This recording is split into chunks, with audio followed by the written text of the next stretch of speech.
Oh, the second one was he was always very clear and direct about wanting me. And I feel like besides my father, this Yeah. is the first like man I felt like was like, I want you. You are Yeah. what I need to do. Like I love you. Like 3 months, be my wife. Like I just feel like that direct energy, almost like aggressive, but good aggression, like good obsession to me. Yeah. I always wanted my man a little bit obsessed. Yeah. I'm like, yes, be obsessed with me.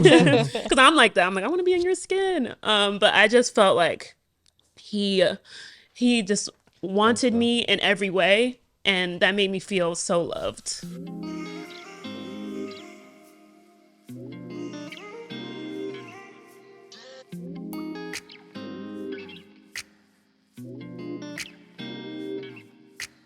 Hey guys, welcome back to Worth the Wait podcast. We're back with another episode, and today's an exciting day.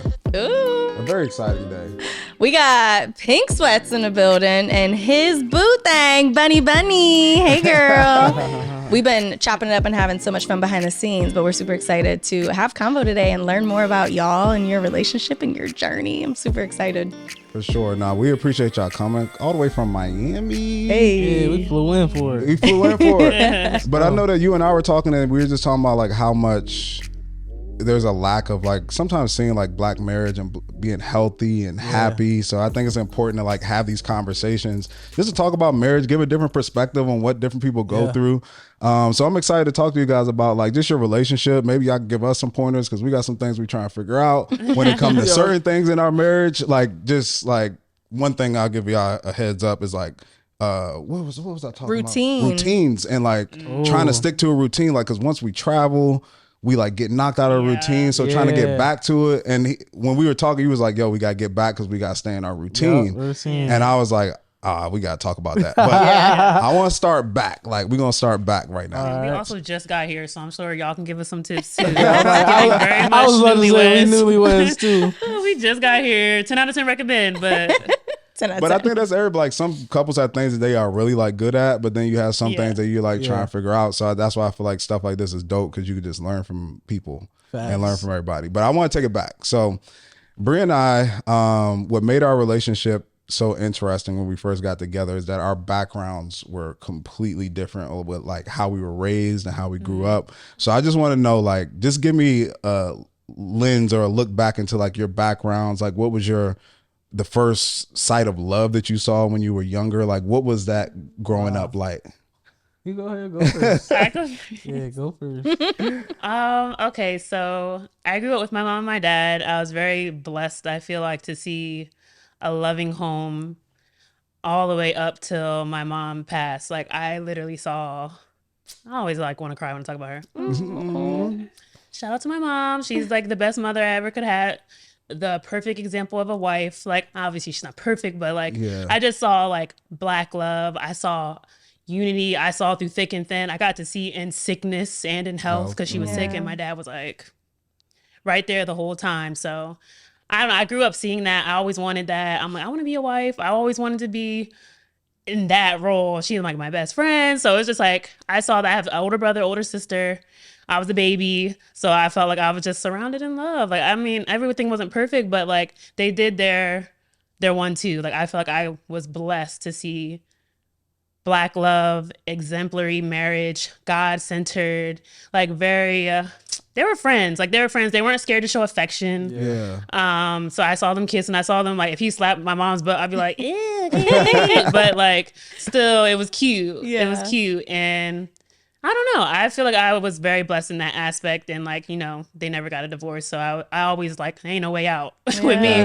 I was like, as soon as you signed, I said, listen, baby, This is it. this is it. I ain't doing this again. We're locked in. You know, I got to see that. So I think that was my example. And we came from different backgrounds as well. So Got you. Yeah, very different. My parents I grew up when I was young. Like my parents were married. And sometimes I say my parents, it might get confusing, but from now till the end, when I say my parents, I'm talking about my dad and my stepmom, because that's like where I grew up. But like my mom and my dad were married up until like I was like 10 or 11, and then they got divorced. Their relationship was weird though, because My dad, I never seen my dad and my mom like really be affectionate towards each other. I'd never seen them sleep in the same room really. Like my dad would always sleep on the couch.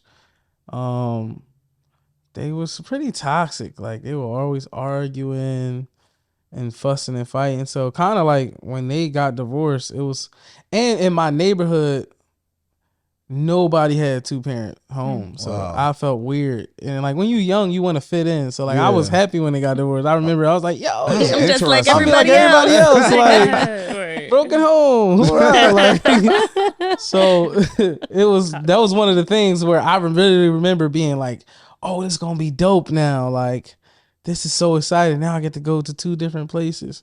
And then my dad got remarried and my mom got remarried. So I ended up growing up with my dad and my stepmom, which was honestly, I saw more of a marriage vibe with them. Got you. So like from like 11 till now, like they still married. So it's like that's kind of my main example of like marriage. And even them, they weren't like overly affectionate, but I seen it more. And like even on our wedding day when we got married, that was their first time ever dancing. Really? What? Yeah. So like I was like, and it was to my song. So that was like super crazy. Like It was to 17. Your song. it was to 17. Y'all, anyone who knows me knows I listened to that on repeat for like 3 months straight. That's my jam. Period. My parents, that was their first time ever dancing, because like they just and they also never dated either. My stepmom, my dad, they just kind of like was like, "Ew." What do you mean? Like they was like, "Let's get married." let's get married? Oh, Like they was a Interesting. same friend circle. got you. They knew each They other. knew each other for a But long they never time. like Got was you. like, "Oh, let me meet you here for coffee," or Yeah. it was like just real serious, real fast, and they've been married ever since. So Wow. That's crazy. yeah. That is wild. I wasn't expecting that. Nah, I feel like my story is very simple. It's like kind of like a mixture almost. Like my mom and dad were divorced ever since I could remember. And I just grew up with just me and my mom. My dad was around, but it was like real cordial. Like everybody was cool. It was fun. Like my dad used to come over to my grandmother's house and stuff like that. But then my mom got remarried, and that's what a time I was actually able to see like what a relationship looked like in the house. And that completely changed my perspective on love and relationships. Cause as soon as my mom got married to my stepdad, when they got back from their honeymoon, he lost his job. Wow. And that was 2008, I think, when the all the crisis. crisis Real estate and all that crisis, stuff. yeah. I think he was out of work for like a few years, but I still saw him lead in a household Wow. when, he wasn't working. And I was just like, this is interesting. And I never seen them argue. I never seen them have any issues. And I was just like, huh. And it really gave me a perspective on what love was, what leadership was, how to operate in a relationship. Didn't see my parents argue. But it's just so interesting because Bree's story is different, just like you guys, like our stories are different, but how somehow we still are able to merge together and be in like a happy relationship is dope. And that you guys have done that is really cool. Yeah. I Yeah. feel we take different things from each thing. Like nobody's way is perfect. Yeah. But we're able to be like, okay, I saw like similar to you. Like I didn't see my parents argue, even though I know they had arguments. We never were privy to them. They always presented a united front, and I know that was a conscious decision. So I'll bring that from our relationship versus, or he can bring something else from his parents' relationship, even in a divorce, and be able to still learn something from those different scenarios and be like, all right, we definitely not doing that. So like let's learn from our P's and Q's. But what made you so like, I want to get married, because I understand your thing is like, this I is a was in lovely love. life. Yeah, Like I love love. this is what love is. I want this I'm a in the lover future. girl. But what made you not be like hardened towards it and just be like, you know what, this is something that I ultimately want for myself? Or did it take time to get there? Dang, that's deep already. I was like, you were like that. I feel like in I'm the a beginning. lovey-dovey person. Like since I was a kid, I always remember just being a loving kid, right? So, but I was in an environment that didn't nurture that in me. So it's like I always felt like, whoa, I'm being too nice. Like people would say stuff like that to me, like, oh, you being like, I remember somebody was like, you being too nice to these hoes. And I was like, I was like, I'm a nice person. Like to me, I don't look at if I want to make friends with a dude or whatever, I'm not gonna be like, oh, I'm gonna be nice to him. But her, I like her, I'm gonna be mean. It's like I'm just nice to everybody. So I think when I was growing up, for me, I didn't grow up in like a super loving environment in home and like outside. So it was just like weird I didn't know how to express love or anything like that. So I just would be really frustrated because And you felt you were in the hood, so you were like, yeah, like that's not no place for love for real. Like especially when you young.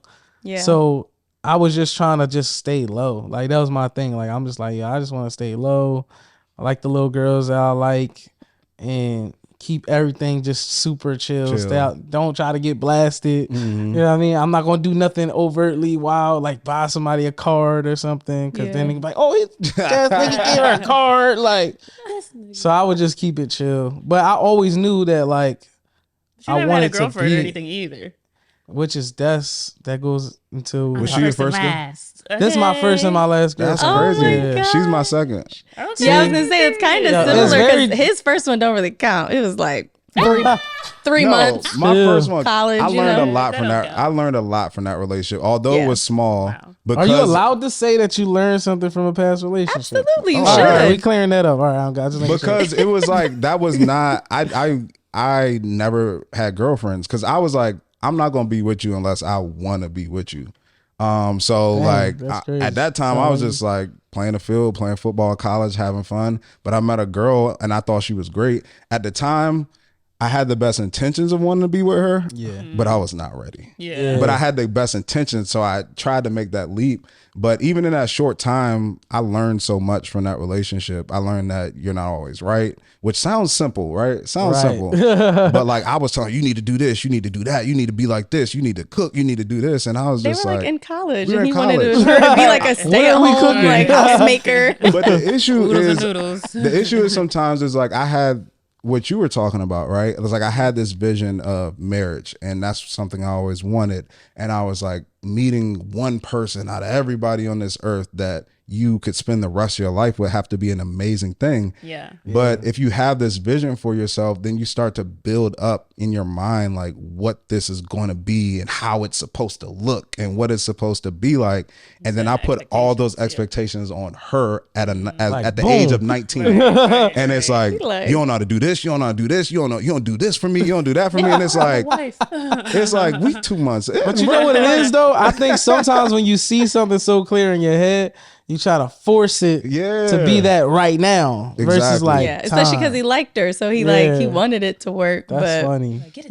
That's when your pop, which is his stepdad, really I think stepped in and helped Dre understand like what dating and courting and all of that is supposed to look like, and you know, kind of making him check himself and be like, hey, like this is not how men operate. Like, what are you doing, this poor girl? Well, he was just saying that wasn't what relationships are about. Like he was like, what is her heart? Tell me about her heart. Is she a good person? Like like you can develop certain skills and certain behaviors, and you know, in a relationship you compromise and do certain things. People take on different roles, but you can figure that all out.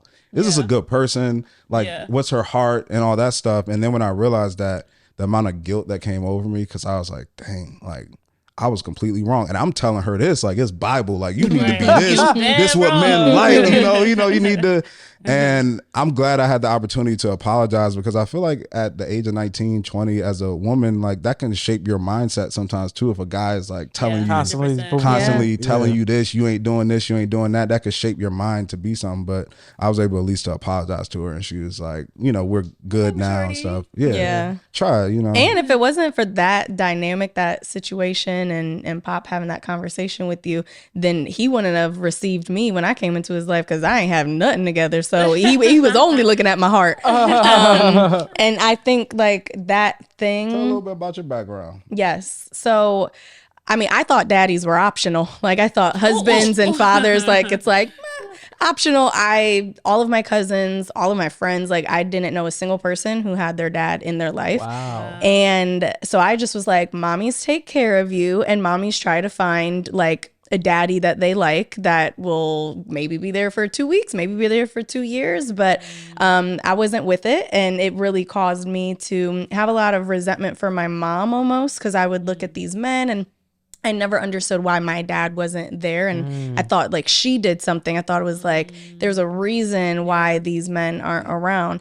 And so what I started to realize when I got older after dating and being in like toxic after toxic relationship was I was essentially dating my father. Like I was dating the type of man that I saw my mom run away from. Wow. And it was like, why do I keep being in these really dumb situations? And I never was dating with intent for marriage. Like that wasn't a thing. I was just trying to find someone I could tolerate and have fun with. And when I got to the age of like, this isn't serving me, like I feel broken, I feel lost, I feel confused. They would hurt me and just do things. I'm like, what is it me? Like, what am I doing? So before Dre was in the picture, I was going through a lot of like really dark, deep things. Like I lost my ex. He was murdered. It was like a really big deal. And I was just like, what am I doing with my life? Like I could have been at that barbershop. I was literally on my way to pick him up. Like I could have been there.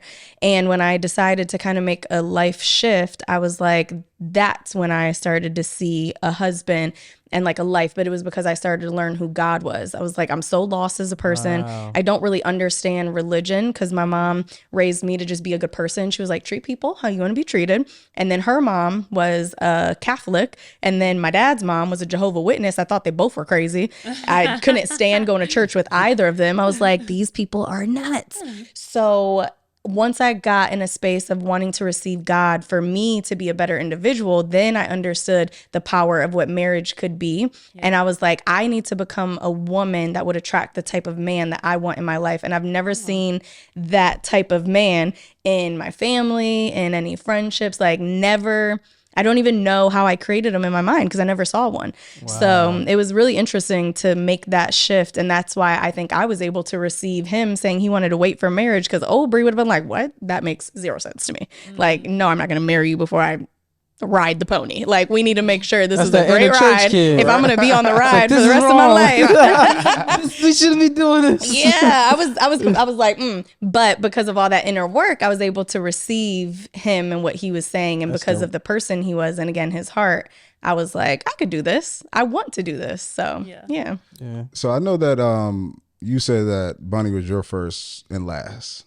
Yeah, it was my first and last. But Pink, was he like, did you have other, like, I guess, first loves or anything like that, to where what did you learn from those experiences, I guess, that made you be able to receive him? Yeah, I mean, I had only like a high school sweetheart kind of situation.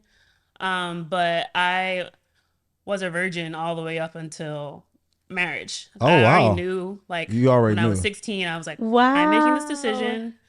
I had a whole little ceremony and everything. I had a little chastity ring, and it was a whole turn thing. Into a chain. That's what I was turn That ring is into. so I was like, I'm gonna sweet. save myself until marriage, and I made the vow, and I just stuck to it. I feel like, I mean, it's definitely hard. Yeah, for sure. But, you know, even especially being in, like, I dated, I still was like in like situationships and stuff like that. But I was just like, I knew myself enough to know, like, or maybe my mom knew myself enough to know, because she told me when I was that age, like maybe like 15 or 16, she's like, you know, we talk about sex and all the things. And she's like, you know, every time you have sex with someone, you're giving a piece of yourself to them. Yeah. And then you will never fully be able to give all of yourself to your husband. And it's something I regret. I wish that I could have given all of myself to my husband. And how beautiful would that be, that you would be able to give your whole self in all its entirety to your husband. And I just like locked in on that. Something about that, because you hear about it in church and all the Christian ways. But once she broke it down to me like that, I was like,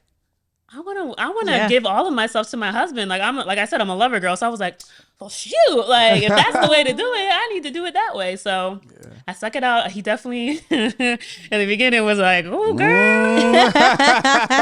It's a lot of pressure. When he first met me, he didn't believe it, because, like, I'm not giving, like, I don't feel like I'm giving virgin. No. You know, like, I was very much like, I'm a dancer too. I had like I was the image in my head of like, like, you know, what like a Virgin Mary. You don't wear cleavage out. You're very like, just not even fun. You never wear pants. Yeah. Okay. Yeah, not a good like time. that kind like, of thing. No, I was turning up. Like, I still enjoyed my life. Yeah. But I just knew that was off limits for me until, and I'm glad I did, because I probably would have been a psycho. Yeah.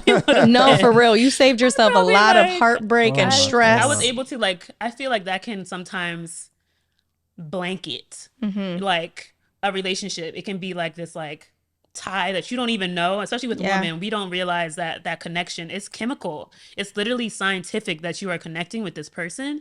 So it can be hard to leave a situation that you can't even see that it's not for you because you have this bond with them. So you're like, oh no, I love him, I love him. No, you love that dick. And you're dickmatized, but it may not really be it for you. So I don't know, that was a decision for me. I'm not like pooping on anybody who like doesn't do that. Because I mean, like, he wasn't a virgin, so it wasn't like I was looking at other people like, oh, you know, you got to be a virgin too. You got to be perfect. But I was just like, this is my decision, and I'm glad I found the person who was willing to put in the work to.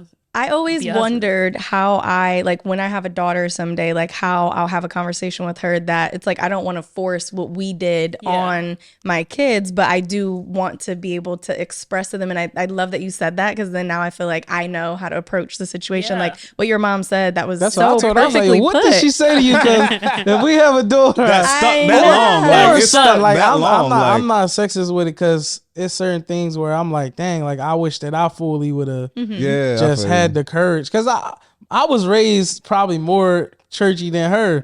But they just honestly no adult really gave me those kinds of words. It's just like, well, God said, it's like when you a kid, I don't understand that. I don't even know what God is. I'm watching y'all and looking at y'all example of God. And I'm like, this ain't looking right. So no, that makes you kind of do your own thing, live your own life. But I feel like for me, being like, I'm gonna say the pink person I am, like I'll naturally every person that I would kind of connect with out in my journey of just like trying to figure myself out and like, okay, well, this is wrong. Why is it wrong? No one's told. My dad would just be like so anti. He said, like, what's a girlfriend? If he like literally like it's certain parts of things that my parents used to say, and I don't know if they were serious or not, but like me and my brothers, we just believed it. They'd be like, what's a girlfriend? And we just never had an answer. Like, I don't know. So it's like we always the same way. We was like, yo, well, if we bring somebody home, then that's when y'all know like this is our wife. And we was kids when we said that. And then we all kind of kept that kind of energy where it's like, and it feels bad when I would be dating and stuff, but that's just how I was raised. Like my parents didn't date.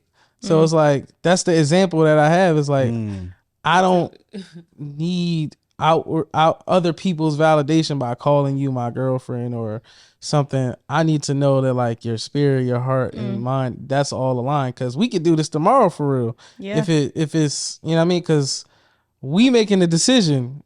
I could date you for 10 years and we get married and still get divorced.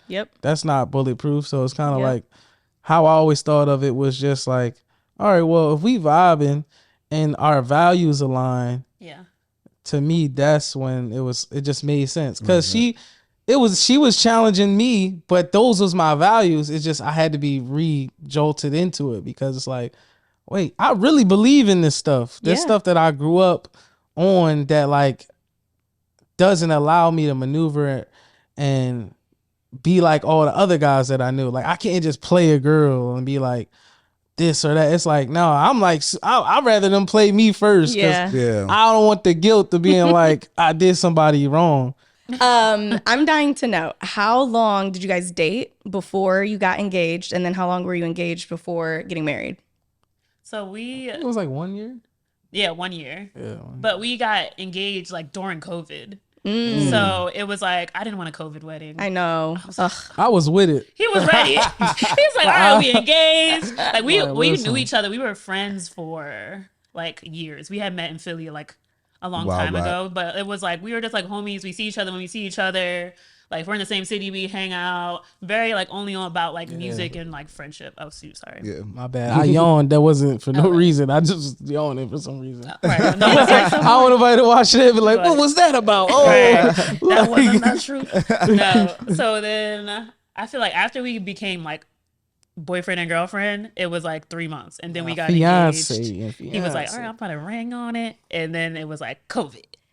And so I was like, I just don't want to I tried to convince myself. Listen. I was like, we could do it. But it was just something about not having like my dad there. I was like, Yeah, she wasn't with it. I couldn't do it. But even he was telling her on the phone, like, he a good man. You better get him now. Like, just go ahead, do it now. We'll figure the rest out. No, she he was with it. But her dad was with it. He That's likes sweet. him. He loves Yeah, him. We had the I same love him. thing. He's good people. It was like our wedding was supposed to be when COVID hit, and then I think it was the waiting for marriage thing that we were living That was together my already. tilting We were point. doing all Jesus. that, and it's like the one thing that we're not doing, you know, with living together and stuff is having sex, and she wanted it to be like a thing, like not just like, hey, we just go down to courthouse. So it's like, no, we celebrating because we about to do the do. I know that's So right. it pushed our wedding back another year, which, you know, I was preparing for the original date, and I actually had, what did I do? I think I made a post or something. So like, I'm very transparent about my was life upset. and just like everything about us, good, bad, on social. I feel like there needs to be more of that. Everyone always shows the glamour. And I basically had just made a post saying like, you know, COVID sucks. We now have to push our wedding back a year. That means, you know, for most people, it's not that big of a deal, but like we're waiting for marriage. This was not my decision in the beginning. You know, this was something that my husband asked of me, and I'm really struggling with it. And he was like, yo, why would you put that on Instagram? Like, it makes it come across like we're not a team, we're not on the same front. And I didn't realize that. So I was like, well, obviously I'm going to still wait, but it's like, I didn't say I'm not going to, but he just didn't like the way it came across. And that was one of a really good learning lesson for me.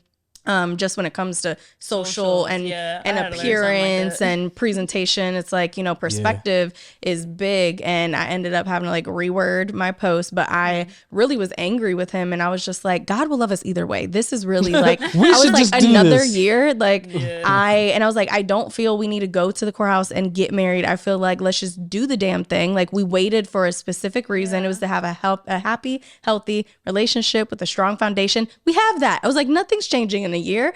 And he really had to bring me back down to the ground. And I was like, convincing, okay? I know. I had all these things. And he was like, it was, I ain't trying to get too churchy. I ain't trying to preach in here, but you know what I'm saying? I know we need the organ going. But for me, it was like, I had got tired of messing with a whole bunch of women. Like, I was at a point to where I was like sleeping with women, didn't even want them to stay over because I didn't even like them that much. It was just lust, attraction, and I was in that mindset. But kind of like you said with the roots, I was like, this isn't me. Like, this isn't me. And I was like, I feel like I'm ready for a wife. Yeah. And I was like, whenever I did things the way God said to do it, it always turned out better for me in my life. Come on. So when I made that decision, I was like, I'm gonna wait for marriage. No woman in sight, nobody I was talking to, anything. And I met her one weekend through mutual friends, like a year ago. No, it was like 6 months before that. And then I had a test, right? I feel like God put something in front of me. I didn't know it was a test. I went back to my school, and this girl that I used to frequently have sex with, she like saw me on campus, and right around 1 o'clock, she hit me up, 1 a.m. She hit me up and was like, the AM. She was like, what you on? Like, what you on? Like, and I was just like, nah, I'm not having sex. And she was just like, what? Like, for Lent? Like, what? Like, what? Like, I was like, nah, like, Lent is crazy. I was like, I'm not having sex. And she made some convincing arguments, but I didn't do it. And I was just really sitting there on my friend's couch, and I was like, man, I'm really like doing this. The next day, this girl that I met one weekend from Cleveland texted me and was like, hey, this is Bre from Cleveland. I don't know if you remember me, but I'm moving to DC, and I wanted to know if we could have dinner or something like that. You can talk about the area. And that's when she hit me up the day after I like said no. Didn't know that was gonna be my wife, but it's like that. So for me, I'm like, I can't ask God for a wife. I will do this, abstain from marriage if you give me my wife, and then cut the agreement short once I feel like I found my wife. Yeah. So it's like, even though it got pushed back, I was like, I gotta see it through, because before I had anybody, I prayed like, God, I want to find my wife, and this is the commitment that I'm making. So I can't end it early. So I had to have the discipline in that. She wasn't happy, you know, for some of it, but we ended up making it make sense. But to her point, I want to ask you guys, because we made it make sense as well. That's I definitely went and prayed to God, like, I'm so sorry for trying to tempt that man. I'm here. Nah, but it's so crazy, not to interrupt, but I think that process of waiting, it purges. Yeah, because it's does. like You're right. a lot of things end up coming out where it's like, dang, why am I tripping? Like, Mm-hmm. You know what I'm saying? Or whatever. Because for me, with us, I was more so like, all right, let me use this COVID time to be honest, to have real conversations. Because we was friends before. So it's like we kind of got the gist of who each other Was the heart of the person yeah. that we with. Cause like I seen her with her friends. She seen me with my friends. We was friends. So it's like, all right, I see how he is as the heart of him. This is a good person. I can see the heart of her. This is a good person. But it's the things that purges like over time with each other, being in that close proximity where this one thing is off the table. You start noticing dark sides of yourself, the light sides of yourself. You gotta deal and with it just, things. it's like, dang. And I would come to her and be like, yo, like I'm feeling this, or I did this and I just wanted you to know. And it's like just that friendship part, which her dad talks about a lot, where he's like, yo, like just stay friends. Like when I sat with him to like tell him that I wanted to propose to her. Got you. And he was like, yo, just stay friends because things are going to happen. Life is going to happen. And he was like, just maintain that friendship so you always see the human in each other. And I was like, dang, like the longer we, sticking out our marriage, and we 1 year in now marriage. So it's like, dang, you just realize how important that friendship aspect is versus the romance. Yeah. That's Come and go. fleeting. Sure. You know what I mean? Your friendship, that's when you can laugh when everything's going wrong. Right. You know what I'm saying? It's like, it's goofy. Right. Like, it's COVID. Like, For sure. my bad. You know what I mean? I ain't mean to do this, or I ain't like, whatever. I always say relationships is like who you choosing to go through shit with, essentially, Yeah. right? And it's like if you got your friend with you, your best friend, that makes things just more, easy to go through.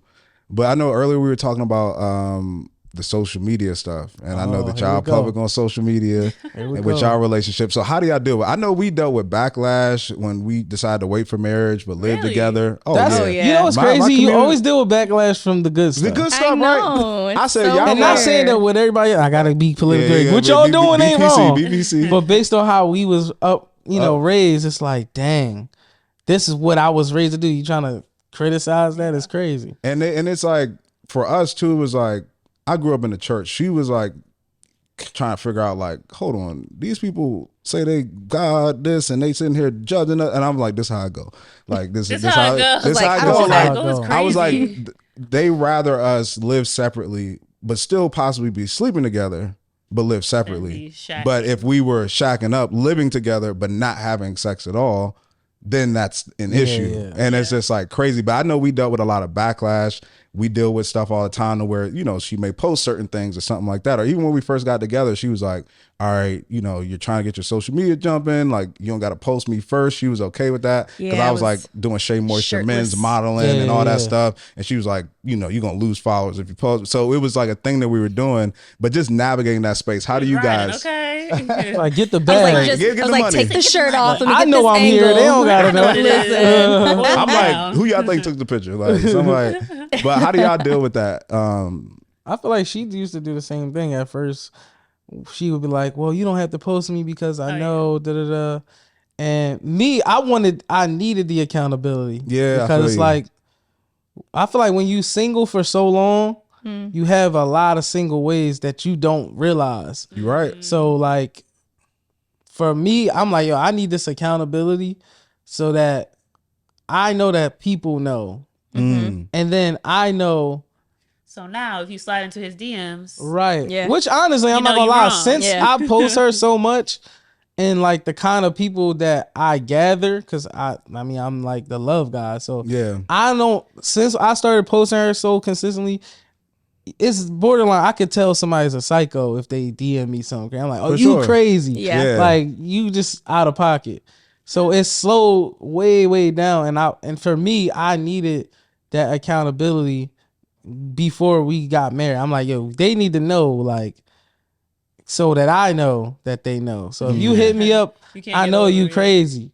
That's I already off love the that. I've rip. never heard a man say that, but that makes so much sense. That is. That gives a lot of perspective. And what Yeah. you said makes so much sense because it's like, I realized too, like a lot of places I would go would be in more of a single mindset. But now when I was in a relationship and I would go certain places, I'm like, why am I in here? You know, like why am I? Mindset's different. You know, mindset different. No, that makes a lot of sense. It's like if I go to the club with my girls, it's like it hits a certain time where I'm like, all right, I want my man to be here. Yeah, Like, exactly. She was more nervous about me posting than anything. I was Really? like, no, it's cool. Like, if I take a little bit of a I'm for hit, the brand. I'm like, this is getting. I This know, is real. Like, and it's a real if thing. this Like, is for the it bills, is like, a real you know what thing. I'm saying? Like, this is your bread and butter. I don't want to like hinder Hinder it. that. And Yeah. I also grew up in the music industry too, so I already You had all understood. these like notions in my head that were like, oh, being in a public relationship will hurt your art. And my group, people, they were like, oh, you can't post him. Yeah. Because you don't want to be not sexy. You don't want to come across not available. available. So that was in my head. So I was like, okay, well, you know, take your time. You know, we don't have to like be out and about. He's like, no, I I'm need, like, nah, I need the this. world to know. And I was like, okay, let me. yeah, I needed that because it's important, especially what I'm trying to build as far as just image wise. It's like, dang, I didn't see people like me growing up. Where it's Yeah. like, oh, this person's in a healthy relationship.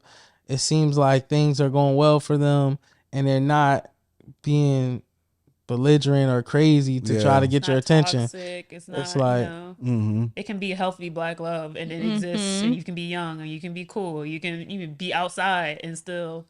yeah, you can have fun married. too. You can have fun Yeah. with the person you love. And I feel like for me, I didn't grow up seeing people having fun with the people they was married to. So I'm like, nah, we gonna have Seemed fun. like more like Like, an obligation, like a chore. yeah, Almost. it felt Like, like they just, or even if it was just like their love languages just was not what I wanted. Yeah. Like, I mean, I don't want to put my judgments on somebody. It's just like, I mean, that's just not what I want. Like, just eating dinner, coming home to kids. Like, to me, I'm like, nah, I want to go outside. I want to have fun.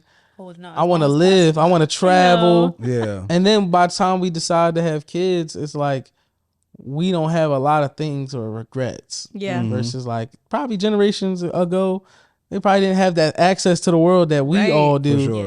Yeah, to just move and shake how they want. Or even if they thought they could do it. Like, I don't even think my parents thought that they could just Even had the idea. get up and go and move somewhere. travel at all. You know what I mean? So Nah, that's really cool, man. Like, man, do y'all deal with like backlash or anything like that, like negativity as well? And how do y'all deal with it? You just delete, saw- block? We Like, had what do y'all do? brief, not backlash, I would say. Like, okay, so for our wedding, I did a wedding dance, and I like surprised Which, him. ma'am.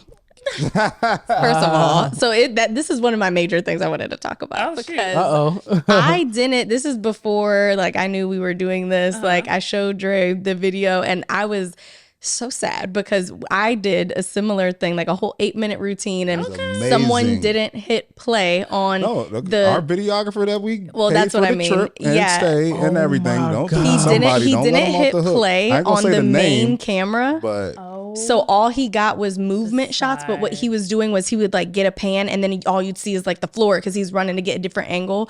I was so pissed, but I saw your video. Yeah. I didn't even realize that it was y'all. Like I was like, babe, like I just, it was everything. So y'all sad. gotta go follow Bunny and make sure you watch it. She has it like pinned. It's a vibe. It's a whole It is whole lit. It's vibe. But crazy. we'll talk about it more, like It's big because they crazy. probably don't care, but I care. We're gonna talk about it. It was amazing. vibe. You surprised me with that. Like, it He was was so a surprised. full, so I didn't have, I Not had a no clue. idea. I that's can't hold dope. water, so he knew about it. Oh, he had. she was Well, he was on practicing. tour at the time we got married. Oh, got Oh, you. So my leading up gosh. to it, the wedding, Yeah. he was on tour. So we would be talking on the phone, but like if I was going to rehearsal, I'd be, oh yeah, I'm going to go hang out with Kat, or I'm going to go hang out, whatever. And he's like, okay. I'm like, please don't check my location. Please don't check my location. Like if he checked my location, he gonna know I'm lying. But he just is not a spy, so I just was able I to like get away literally with it. never was even think everything. to check it. Like, Wait, now it's all coming together. The pink, the feather Yes, fans. yes, yes. Oh my Our whole gosh. theme was like everybody wore pink to the everybody wedding. wore like pink and, Yeah, it was and a red, vibe. pink and No, red. So cute. No, it was only pink. Okay. Yeah. Oh, my bad. Sorry, let me stop originally, fangirling. Originally it was. and then we changed it. So yeah. But you were getting backlash about that? Well, once I put it out, people were like, "Oh, I cannot believe No she wife would should do dance that. like that in front of kids." First off, there was no kids at our wedding, so let's start there. Oh, The in front assumptions of are crazy, right? in front of grandparents. I'm like, my grandparents all know I dance. Like They grown. They've seen me perform my entire life. Yeah. So they are just like, oh, It's almost like excited. expected. Yeah, all of my family were like, yes, girl, get it. Like they were all on board. So I'm like, first off, if you knew my family, you would know that they already are like for me going off. Yeah. Yes. So I don't know. People were just like, "Oh, I People was can't believe she hating. would wear that." But I'm like, everything was covered. If you watch Beyonce, the Queen Bee, you would Hello? know these are Beyonce gray tights. Hello? This is a full leotard. Nothing was out. Everything was covered. It's just an beautiful. illusion of Yeah. rhinestones, like a bodysuit Yeah. vibe, whatever. And it had fringe. Yeah. It was just a vibe. I don't care what people were hating. I don't haters. Your counts. You're helping my algorithm. So thank you. Yes, yes. It Get was them a views vibe. up for me. Get I them don't know views up why, for me. but everybody. Oh, there was this one guy. He was like, "Oh, I can't believe someone you would let your wife, whatever." And then Yeah. Pink was like, "Well, that's why she's my wife. Hello. My husband loved it, and that's all that matters." Yeah, To people are me, weird. I'm like, I don't care about any other man's thought process. What you thought of it. My husband loved it. Yeah. The end. That was fire. I ain't gonna lie. Yeah, I was it like, was. this is sick. But I mean, we building our own norms, and I feel like Yes. for me, that's like the essence of who I am. Yeah. It's like I'm constantly trying to build new norms in our relationship. Because even though her parents might have had a good relationship, my parents, their marriage is pretty good as far as I'm aware. I never seen them fight or argue, but it's like it's things that we do that they probably just didn't do, Yeah. and it's like that's Make your own fine. rules. We make our own rules for our marriage, for our life that we're building, and maintaining that friendship. Like she dances. If I want to be some kind of fake traditional husband where I'm like, no woman ought to be. It's Yeah. like that ain't me. I married somebody who dances, and that's her her art form and love language, and she wants to share that with me. Then that's lit. Like I'm Yeah. with it. Like that's cool. I'm not gonna be like, cover up. What's going on? Like you know what I'm saying? It was lit. You know what I'm saying? So and because I knew that we really was doing the work Yeah. before getting Yeah. married. Because my thing was never about dating. It's like, no, when we marry, I want to be the best husband. I want to be able to die and leave the earth and be like, yo, I never stepped out on my wife. That's like things that in my mind that these like goals going in. It's like, yo, I want to be the best husband I can be, dog. Like, I don't want to have the same generational problems where it's like, this dude is, you just realize like I'm in a point where I'm like, I can see so much in my family and like the brokenness and all these things just because men made mistakes. Sure, we made, but it was like you wasn't living intentional. And I think that's I replaced the word mistake with intention. Like you just wasn't living with intention. And I'm not the person to cast like, oh, you. It's just like, you know what? That's something that I don't like, that I don't want to do. I never want my family to be broken apart or my kids to have to, travel from this place to this place because we can't get along, or, you know what I'm saying? Because that's the first infraction a kid can suffer is Yeah. the two people that came together to create you, they don't work. So like it can create questions in your mind subconsciously, like, For sure. well, I don't work because I got the two of them in me. So it must be something wrong with me. Yeah. They couldn't work it out, but I can't split myself in half. So you end up having all these external identity crisis a lot of times, especially now. If you look around, look how much divorce it is, Yeah. and you really looking into the soul of who people are. You're like, it's so much division internally with who they are because they can't say nothing good about dad around mom because now mom mad. Yeah. My dad's a superhero, man. your dad cheated when you was 5. You don't know him like I know him. Like, Yeah. I'm sorry. Like, Yeah. I take it back. Like, so that's something that was super, super vital for me to be like, all right, when we do this covenant between God and in front of our family, I really want to take it serious. Yeah. Because I'm not playing with that. Like anything before now, it's like dust to me. But this, I'm taking this like nobody gonna ever be able to say like, oh, her husband was with me last night, or like, no, you tripping. Yeah. That's AI. Yeah. Like That's AI. I was not there. You won't see me in your DM. You won't, like, that's just something that's, as a black man especially, we never really talk publicly about Stand on the desires and the standards of what we gonna do as the man. It's like, especially now, you know, social media is like, oh, the girl, she supposed to do this. It's like, so what you supposed to do? Exactly. Let's spend more time on that, because we've been failing for a long time as far as just community wise. We've been letting the women down. We've been letting the children down, not by being imperfect, like saying we got to be perfect, but it's like just intention. Yeah. Like this one thing, that discipline, that self-control to say, I stood in front, especially for marriage. I can't really speak about boyfriend, girlfriend stuff, but for marriage, to stand in front of the God that you say you believe in, nobody forced you.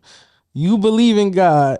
You stand, you invite all these, yo, come on. You want to see me get married? Put the good suit on. Yep. Just to be like, oh no, none of that don't mean nothing. So what you bring us here for? Right. And you know what? Social media causes a lot of issues, depression, anxiety, and stuff like that in the world. But that is one really good positive benefit of social media and stuff like podcasts. Is I think that because more black men are speaking about marriage and healthy love and what it means to be a leader and to live with intent, it's like now we have created and cultivated a space where our young black boys are going to grow up knowing relationships like this exist. So it's really cool because had the option, we're making that shift. You might not choose it, but you got that option. Yeah. My uncle always said he ain't buying 2 toasters. Oh, that's some good old head stuff. Her dad does that. He said some random stuff. You were like, what does that mean? I ain't buying 2 toasters, man. That's what you said. He's like, I want my money back. Oh yeah, I said, yo, listen, because people just be getting divorced like it's too easy now. I'm like, yo, if you invite me and I bought a suit, I bought a flight, I want my money back. I'm suing y'all and I want my bread because. Nah, I think that's people don't know what love truly is and what that means, and that it is a commitment. And I always tell people it's not because of, it's in spite of. It's like I can love Bre because she buys me things and because she loves me and kisses on me and massages me. But will I love her in spite of, I don't know, weight gain, or in spite of her being upset at me, or in spite of when am I still gonna be around when stuff get hard and stuff get difficult and stuff get challenging? In spite of what's going on, am I still gonna show up and be committed to my wife? And I feel like that's where love truly shows up, because it's easy to like somebody when things are rosy, perfect, great, and all that. But I think you said something that was very interesting to me, that as far as like you had a lot of things that you had to do and put in the work.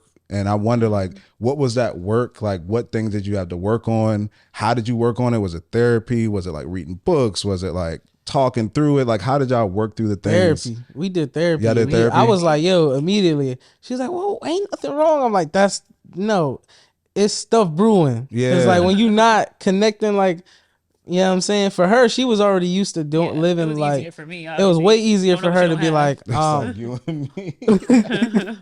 she was like, well, I don't understand. I was like, I ain't gonna lie. Like, I'm with this, but it's difficult. And it's bringing out things that I thought that I had healed from. Yep. So it's like, you're always dealing with I feel like I don't know what age, maybe they need to study this more, but like, I feel like you spend a lot of your life dealing with the inner child of who you are. Mm-hmm. So like, it would just be like, dang, like I realized like, okay, so as a kid, I'm out here trying to chase what I think is the image of a man, but I have a man in the house. But that's how powerful outside influence is. Because my dad was being a good example for the most part, as far as what I could see. Now things come out to me, people tell me stuff, but as far as what my eyes saw, my dad was being a great father. But that wasn't enough. I'm looking at the community I'm around to look at like these dudes selling drugs or these dudes towing guns. So I'm like, dang, well, this is what I need to become to get girls. I need all these things for people to really like me for who I am. So it's like you start unraveling all these things where it's like, dang, like that's not at all who I'm gonna be. You know what I'm saying? In any way, like that's just the blind leading the blind kind of vibe, where it's like once I took a step back, I'm like, yo, we need therapy like now, because I don't want to wait till everything's wrong. And I do, and I also want to be super honest and going in like, all right, this is what I'm struggling with. What are you struggling with? Okay, because everything's not always sexual. Yeah, for sure. So some things it's just life. Like you grow up in two different homes. Yeah. I'm very much like, I gotta always figure it out because that's how I grew up. Yeah. She didn't grow up like that. So it's like me trying to put my thoughts and ideas are like, well, you just need to thug it out and this and that. And it's like, well, no, like I could go home. And I'm like, no, you can't. No, don't think like that. Like, but she's like, no, like I could go back to my dad's crib or whatever. And I'm just like, well, I can't, so we can't now. Like, but just that's my inner trauma of just feeling like abandonment and stuff like that from like family stuff where like even my parents getting divorced. Like when I got older, I started feeling like, dang, y'all ain't love me because like y'all wouldn't stay together to avoid this moment that I'm facing right now where it's like I'm about to get married. And I don't feel like I can really go to either one of y'all because I'm like, well, they already fractured me. So how can I get advice from them on this particular thing? Or would they even be honest with me? So those are things that I had to deal with. And she could talk about the things she had to deal with. I'm trying to think of what we worked through in therapy. I mean, what was it like from your perspective? It's giving like me and Pink are on the same wave, and you and Bunny were in the same space. Because I was almost, I don't know, it was hard because I was like, if we're looking at on a scale, it's like Dre's up here and I'm down here, and I'm trying to do everything I can to get here with like my maturity, my financial awareness, my just anger, the way I looked at the world, like positivity, all these things. So like we would go into our therapy sessions and it's like Bre. And it's like Dre, it's like basically something to help Bre, like, you know, and it was at a point where it's almost, it makes you feel like, dang, like you're so good of a person that it's hard to feel worthy of you. And then also like it is a lot of pressure to like put in all the work, and you don't want to get to the point where you say I do and then you feel like you're in this thing but you're still not at a place to really receive it. And that was my thing. It felt like a ticking time clock of like, oh my god, I only have 3 months to get the rest of me fixed, like, you know. It was like so therapy was really helpful for me. But was there anything that you like?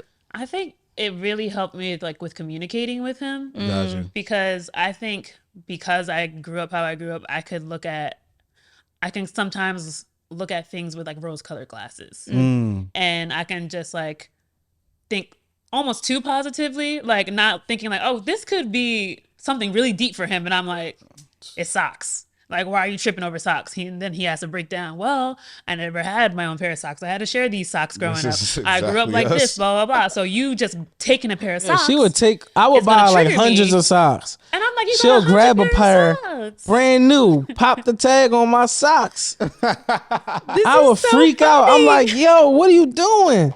Or she'll wear like a brand new hoodie I just bought. And she knows it's an expensive hoodie. Yeah. She'll wear it before me. I can't Dog. stand it. I will freak out. And she'd be like, well, it's just a hoodie. I'm like, but it's my hoodie though. I wouldn't just wear nothing of yours. Taking ownership of it. Really, anyway.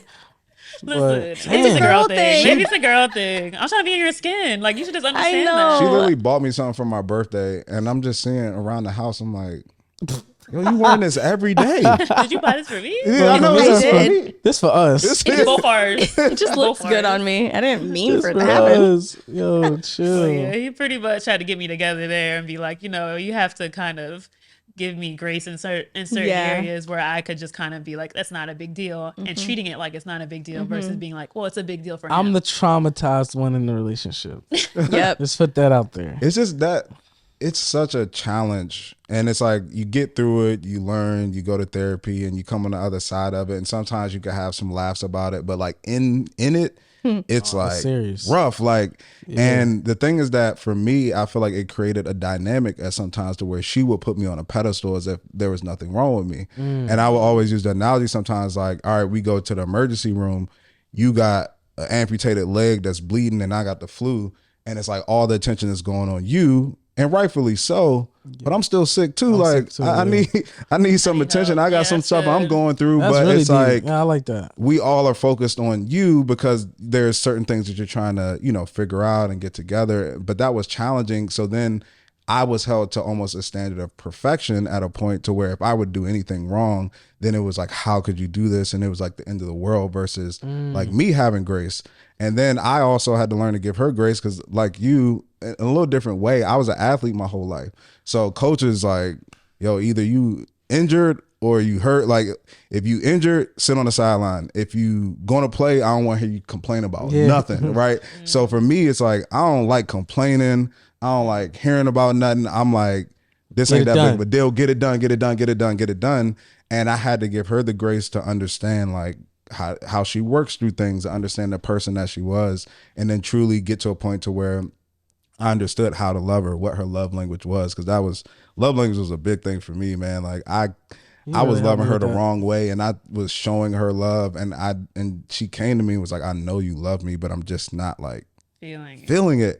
And I didn't understand that. I'm like, I'm doing this. How could you say that? Until I read the book and I was like, oh, basically she speaks Spanish and I'm speaking Chinese to her. And she sees me doing it, but she don't feel it.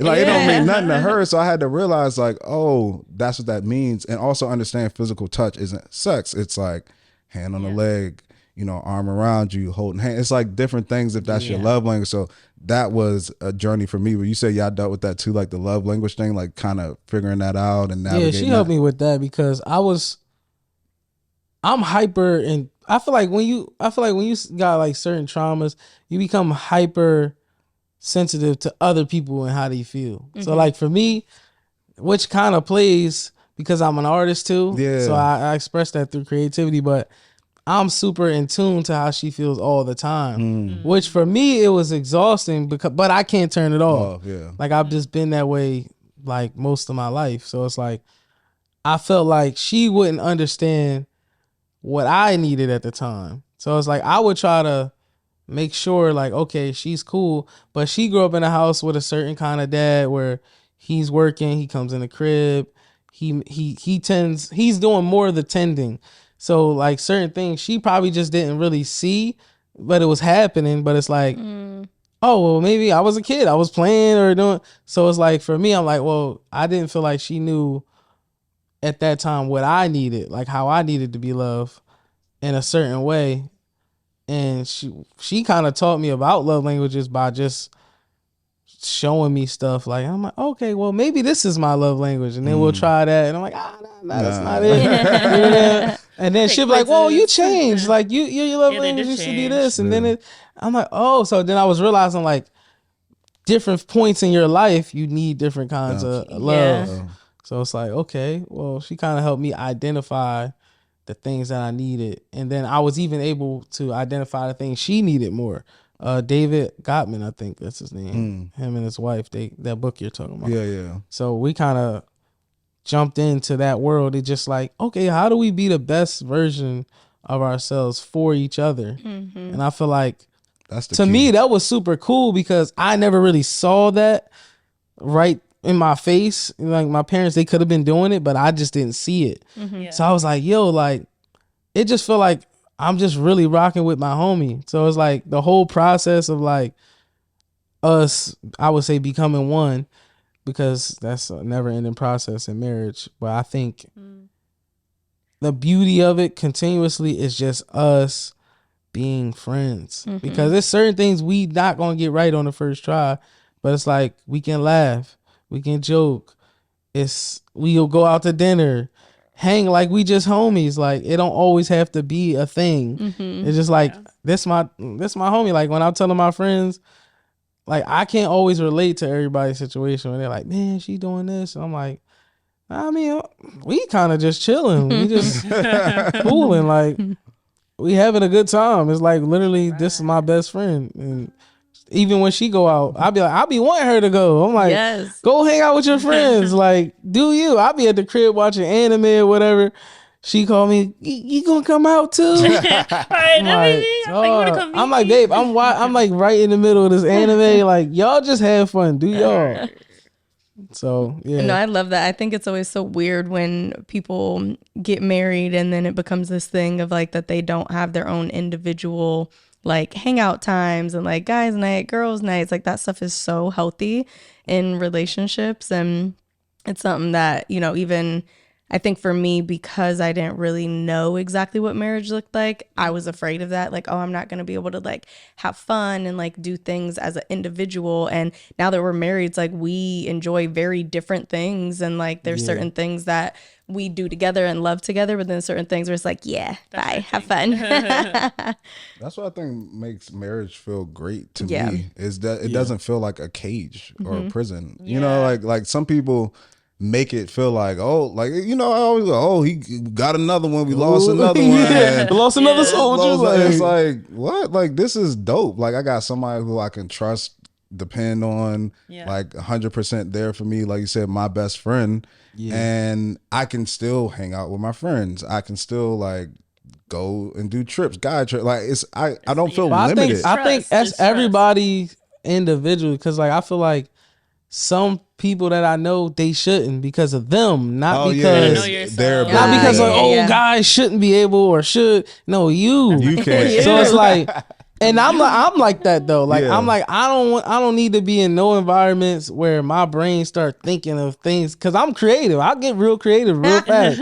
So it's like, nah, I don't need to be out over there because that's not my vibe. For sure. Yeah. So I always tell people like, you just gotta know you, because she can go out all day and have fun. Like me, I can't just hang out with anybody and everybody and do anything, because I might be like, dang, like, you know what?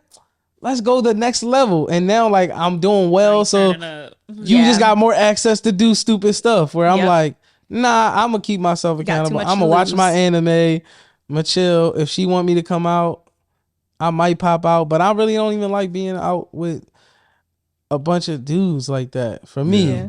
But I don't say it in a negative connotation, because that's just how I grew up around my dad and my uncle.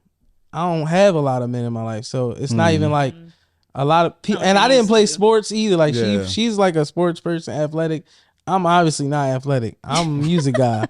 I'm playing music. I'm doing my thing. So good, baby. I grew up around a lot of women on my mom's side. So even with the masculine energy, it was just my dad and then like my one uncle, and I didn't see him all the time. So it's like when I'm with my mom, I'm like with 10, it could be 10 women at any given time. And then I would work at a hair salon with her to sweep the floors to make like cash or whatever. So I'm just constantly around feminine energy. So naturally, I just was like, when I was hanging with my guy friends, I'm like, yo, like, y'all be doing too much. Like, and it's not that they really doing too much. It's I'm not as familiar with that energy where I'm like, nah, let's go. I'll be whispering sweet nothings in somebody's ear. Like, this nigga, man, there you go. I'm like, what? Like, so I realized like I have a lot more softness as far as like when I'm around women. When I'm around guys, I'm like, all right, what are we doing? Like, even my brothers is like very similar. But that's something we had to consciously be aware of, because we grew up in a weird environment. Like, so it's like whenever guys was getting together, we was only getting together to try to get girls. Yeah. So that's exactly. That's a dangerous thing when your mentality is always that way. Yeah. So for me, I was like, I need time to recondition my adolescent mind, because it's like, why every time I'm hanging with dudes, it's like, oh, where the hoes at? Like, that's real. That thought comes into your mind, and you get it from TV, videos. Like, literally, people would get clowned. Like, I remember it would be an older guy. You'll see like a bunch of dudes. We kicking it. We might be playing football or something. Be like, man, y'all niggas, where the hoes at? Right. Like, you like, dang, we just playing. Like, we can't play tag football. Like, I remember I told Bre that one time. It's like I hang out with my boys, and most of my boys are single, and it's like I'm like, yeah, we doing a guys' night, but it's like, and we watching a game or something. But I'm like, they want to be around like they women. want the women around, as they should, because they single. And I feel like sometimes women, y'all do a better job of that. It's just the girls, and we're just hanging out, jealous. And it's just us. But I feel like dudes sometimes, like my boys, I'm like, Nah, I get it. I told her it was just like, it's just us though. I ain't y'all trying to get me like in trouble, I'm like, man. it's a lot of guys nice that been ending up with you in the same group of girls. If they invited, it's I'm not me, invited. it's them. Like I'm like, but like you said, they all single, so it's not like you know. But then it's like after a while, I like look at certain environments and I'm like, why am I even here in the first place or doing that? So like more people like you can come over the house and we kick it and watch a game or something like that. But no, so what I want to ask you guys was more around like supporting your partner through their ambitions and things like that. We had talked about, or you know, went popular, Michelle Obama and Barack. She was talking about she didn't like him for a long time, and I kind of knew that because I read his book when he was a senator, and he was talking about how he was running for state senate, but how he had to leave all the time, and Michelle was just kind of like, bruh, like, like come on. But it's like you look at Barack and you like, I mean, this is once in a lifetime, like first black president, but still if you sitting there with the kids and doing all this and have these responsibilities, you're still looking like, and her in her own right was a lawyer and she was an attorney and stuff like that. So I know that you guys, you know, both were artists or, you know, are artists and into music and things like that. So how do y'all juggle that dynamic, you know, supporting your partner through the different things that they're doing? And like, what was that like for you? I think I had a transition phase for sure where I had to go from being like the actual artist to being a supporting role. And it's kind of crazy because I feel like I manifested this in some ways because when he does certain things that I know that I put on like my vision board for like things that I thought I was supposed to accomplish. For example, it'd be like when he did Coachella. I remember I had that big on my vision board, Coachella, performing there. And now I'm standing at Coachella. I'm watching my husband, well, at that time, my fiance or boy, I don't know what you were at that time. Are we married already? Oh, no, we weren't married yet. No. And so I was like watching him perform. I remember having this moment of like, this is us. Like his win is my win. You know, if he's performing at Coachella, we're performing at Coachella. It's like not envy. It feels like a win. I feel like I'm winning when he's winning. I feel like we're both thriving right now and being able to like do my part as his wife is like, whether it's packing his bag, whether it's getting his social media together, whether it's cooking for him every day at home, making sure he's healthy, whether it's getting the house together so when he comes home from a show, it feels like home, or if it's just being a presence in the studio so that he's not feeling lonely, or on the road. If you don't like, I travel with him everywhere we go to like tours or whatever, so he's not alone, not feeling abandoned if I know his issues, you know. So it's like learning your person and then being able to provide support and encouragement. Like I feel like a lot of especially black men need way more encouragement than like they give off that they need. So I'm his biggest cheerleader. I'm his biggest fan. You ask me who's my favorite artist, Pink Sweats. Who's my favorite man, Pink Sweats. Who's my like, I don't have no other celebrity crush. He's my celebrity crush. You know what I mean? I want to be that girl for him at all times. So you're not looking for it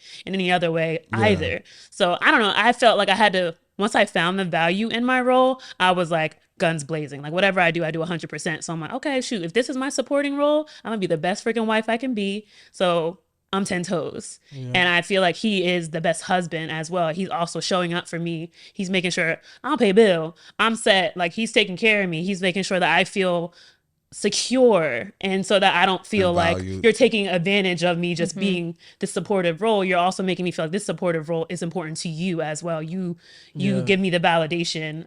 You do that really well. Well, she taught me to see from a different perspective too, because she has a mom who like wanted to be a mom, who was like a mom beyond her, like beyond her own kids. Like, and I think in a like really deep, cool way, I believe that like she kind of showed me something that I never seen, because all the women in my world, they all work. Yeah.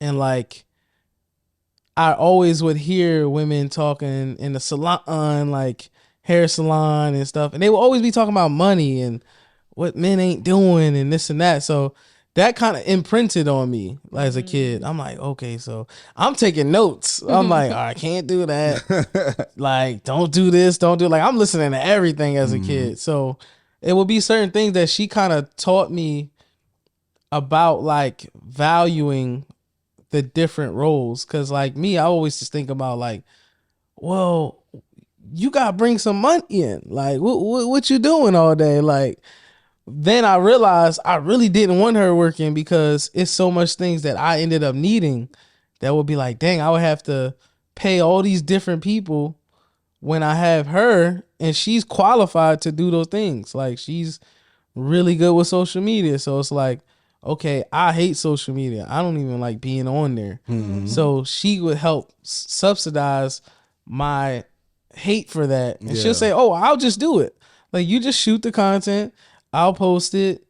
I'll make sure it goes up, all that. And then with the house stuff, I had a housekeeper when we first started dating. So it was like once we got married, she just took over all these roles because realistically, I didn't want her to do anything that You don't like anybody else telling me what to do. Yeah. Besides him, I feel like that's really the thing. It's like if somebody else telling me something to do and I'm coming to you complaining about it, he's like that made you feel like I'm like, why you even listening to these niggas? You don't gotta be there. Like hey, you ain't gotta be doing that. But it got to a point where I was just like, okay, I had to think about what kind of wife, what kind of husband do we want to be. And we really had to sit down and start having those are tough conversations because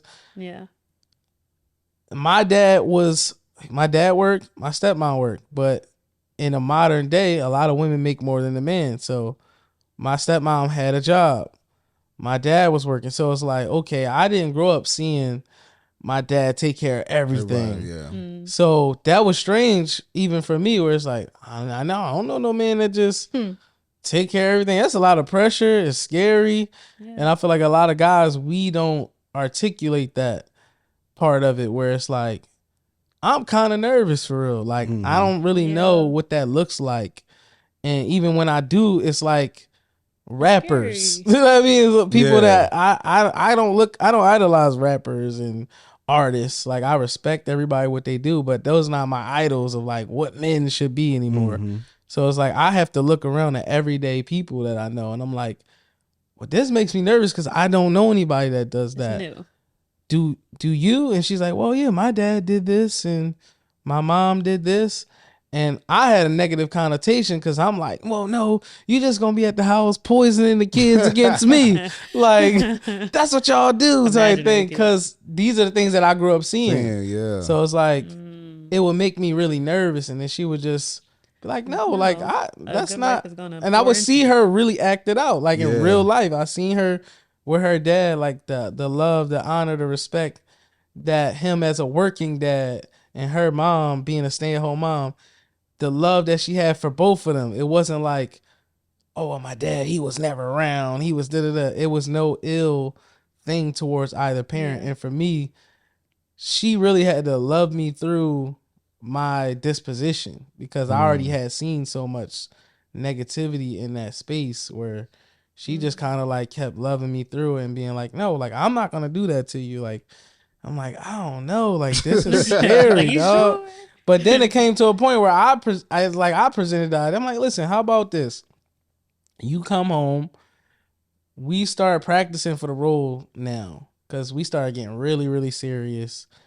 At this point, we about to get married. So I'm like, I want to know what this is going to feel like. You know what I'm saying? So then we would just start discussing, like, what are you going to do? You know what I'm saying? What are the things? What's the routine? The routine that we're going to develop.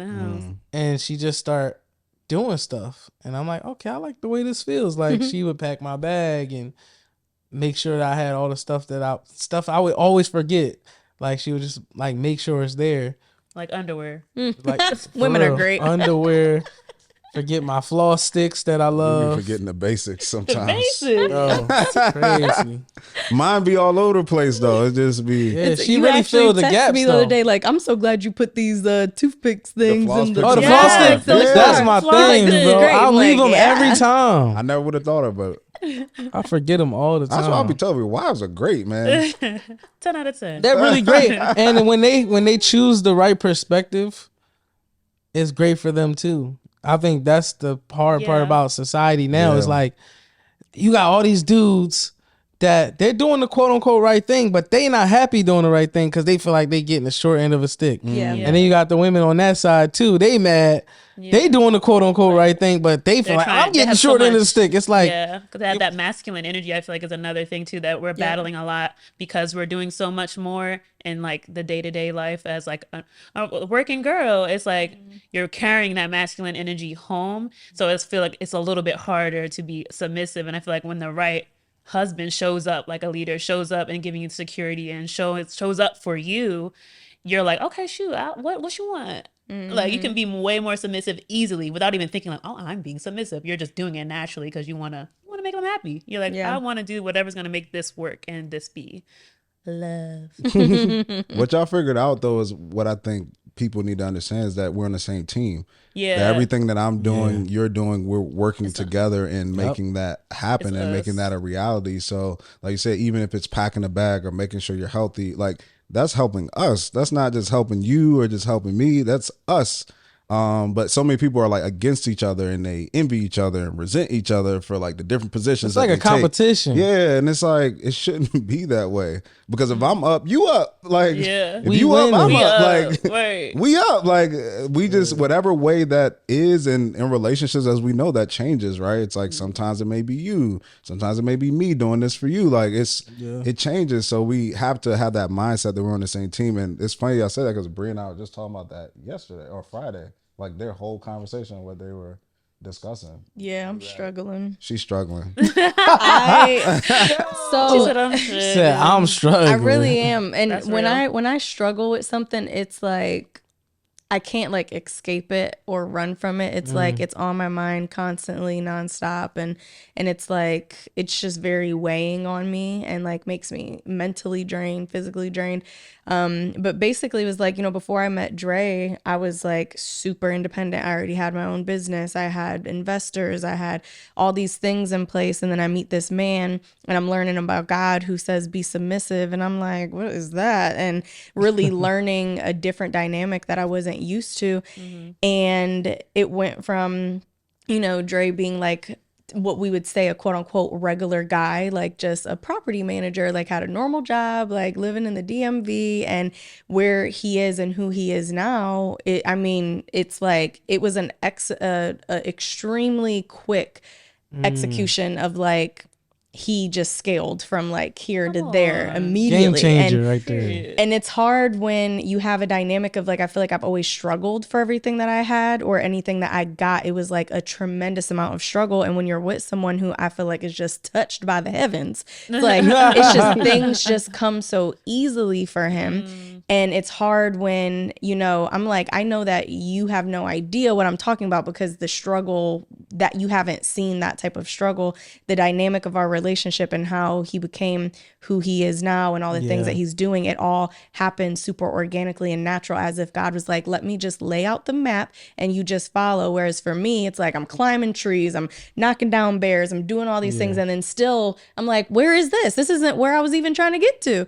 So where I'm struggling right now is I've been having thoughts of like thinking and imagining a life with like babies and like having a family. And I've been a business owner for over 10 years now. I am a very high achieving, like almost like overactive worker. Like I like feeling busy and doing all these things. And then I had a moment of like being content, and I struggled with that because I was like, Dre, why am I okay saying no to this and no to that? And like I'm finding days where I'm literally choosing to do nothing and it feels good, but I also feel guilty. And so in a space where we are now, we worked together, had our own business for 7 years, and we did that full time. And then we were like, we need to do our own thing because I almost felt like he was trying to be my boss, and I'm like, this is my ship. I'm sailing my ship where I want to take it, and vice versa. And we are now in this moment doing our own things, but we have been feeling like God is trying to pull us back together. And like instead of me doing my own thing over here and him doing his own thing over there, for us to just do it together and almost merge the two things. But it would almost be me losing a big identity of who I feel I am and what I'm supposed to do, to be like, yeah, let me come up under your arm and like we do this together. So I'm really struggling with it. And like even just hearing what you said, I'm like, that is super helpful. Like you finding value in the role. And I think for me, because I've always struggled so much and like money is this and you know, it's just all these different things that my inner child looks at and is like, this is what it's supposed to be. Yeah. I struggle to let go of those things because it feels like I'm giving up myself, when in reality, I don't want a lot of these parts. That's why he's even mentioning it to me. He's like, you're stressed out. Like, you're dealing with too many people. You're overseeing too many things. Like, you don't got to do all that. Like, we good. And I'm like, but no. I need to. So yeah, it's beautiful. Yeah, it's a dynamic that we're like, it's very new and it's very uncomfortable for me. And I'm trying to figure out what to do. Like, one of our friends told us this, and correct me if it's like the wrong stat, but they were telling us that when a woman joins like forces with her husband, let's say like she joins the business, or she, like you're saying, you're trying to merge your businesses together, that the family or the husband is 70% more successful at whatever that business career thing is when they have that supportive role there pushing the same engine. Yep. And I like hearing that was like, well, shoot, I love being on board. Like, I love making sure, like, that we're both winning. Because, you know, what's yours is his, what's his is yours. So it's like, and I feel like we have, like, as women, we, like, can sometimes identify in things that really aren't our identity. Yes. Like, that job, your career, that's not who you are. Yeah. And, like, maybe God's really making you make space for the kids or make space, more space for your husband.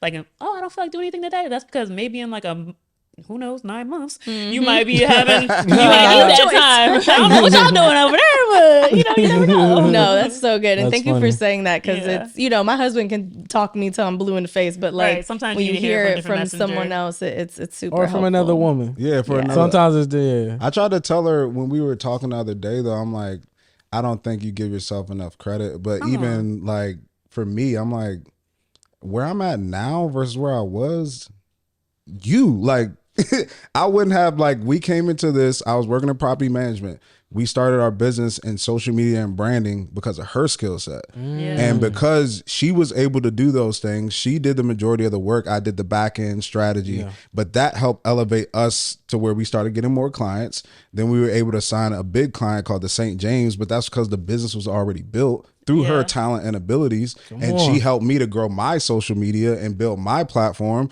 So now the St. James turned into Breakbeat, which is the Don't Call Me White Girl show, which I start producing and doing all this videography. Like, all this stuff came from the business that we started based off of her ability and her teaching me and showing me. So now that I'm in a position where I'm running a network, I have my own network, but running one for a big media company, I'm like, this isn't just me succeeding and you failing at things. This is, you're the catalyst. You're the catalyst for choose me as your number one client. You're successful in this, and the power in us doing things together is there. Like, so it's like trying to give that encouragement, but like you said, sometimes it's like, I hear you, but it's almost like my whole life I wanted to be a lead singer, but it's like God keep tapping me on my shoulder, like, I'm gonna need you to do background vocals, like get in this 100%. Background, like it's gonna be the same performance, it's gonna be great, but like you got to get back here. And I'm like, but I want to be on center stage, like, you know, like I feel like it's a step back, it's a failure, and it's almost like not doing my story justice, not doing my skill set justice. Like, if I'm not doing this kind of work, I feel like I'm not serving how I should be serving. I feel it's selfish for me to sit back and just do what I know I can do to be comfortable and to be happy and have a peace of mind if I'm not challenging myself to do this too. So it's like, it's a real thing. I'm dealing with it, but I think you're doing the right thing though. You're thinking about it, and I think that's where the process starts, because that was hard for me too. It was hard for her as well. Yeah. That was really hard. I used to, like, when I was in a group, and then I, like, in my eyes, I'm like, this is it. This is it. Yeah. If I don't do this, if I don't complete this task, it's nothing. Like, I'm a failure at life if I don't do this one thing. I'm not waking up to them every day. I'm not having kids with, you know, the music industry, you know, like, it's not going to serve me in the way that I was trying to make it serve me. And it wasn't giving me, it honestly wasn't giving me the happiness that I really wanted. She was miserable. So it's like, if I'm miserable in this, I'm being abused, I'm being treated horribly. Everything about this is toxic, and I'm just trying to, like, oh, well, let me just, like, stick it out. And finally he had to be my messenger and be like, you're not even happy. You're literally making yourself physically sick by the energy and the toxicity that you're surrounding yourself by choice. Like, you don't have to be here. Like, you could also just choose happiness. You could also just choose me and be happy. It's just like, I don't know. It's like, it's really tough though. Once you have like your heart set on something, you're like, no, this is how I have to do it, which is a beautiful like characteristic as a person, that you have that drive. I think that's what he's saying. Like, your drive is what motivated him to be skyrocket into this thing. But it's really hard. It's really hard to let go of like something that you feel like is your end goal, but then maybe God is trying to redirect you to your real end goal. Yeah. That could be way more massive, way more beautiful, way more happy. Like, I would never, honestly, I'm thankful for that chapter, because I never would have met him. I never would have been married right now. I never would have been here today if it had not been for that. But I was also able to see that there can be a different perfect ending. Yeah. Yeah, for sure. I think that's for us. Like, even me, I had to learn in the same process, because I saw her in pain and I didn't know how to react to it, because I'm like, my first thing is always to just say F it and keep moving on, because I'm not going to sit here and let people treat me any kind of way. But that's not how she is. She wasn't naturally like that. She was just like, well, she was kind of following the status quo of what people say, like, oh, all artists go through this. It's supposed to be like this. Gotcha. Like, no, it's not. I'm like, that's toxic. I'm like, that's how people continue to take advantage of people's dreams. And it's like, your dream can become a nightmare. If you're being led totally by that dream, you'll wake up one day somewhere, like you were saying, like, I didn't even know I was coming here. It's like, because you're supposed to be, in my opinion, you're supposed to be led by God. And the dream is just, it's his glimpse to what he's gonna give you. But if you're trying to chase it and force everything to happen, it's like, it ends up being a nightmare, because people play on your dreams every day. Most of the world is built on playing on people's ideas and things that they want to do. Yeah, feel your desperation. Oh, you want to go on a vacation? You can't afford it?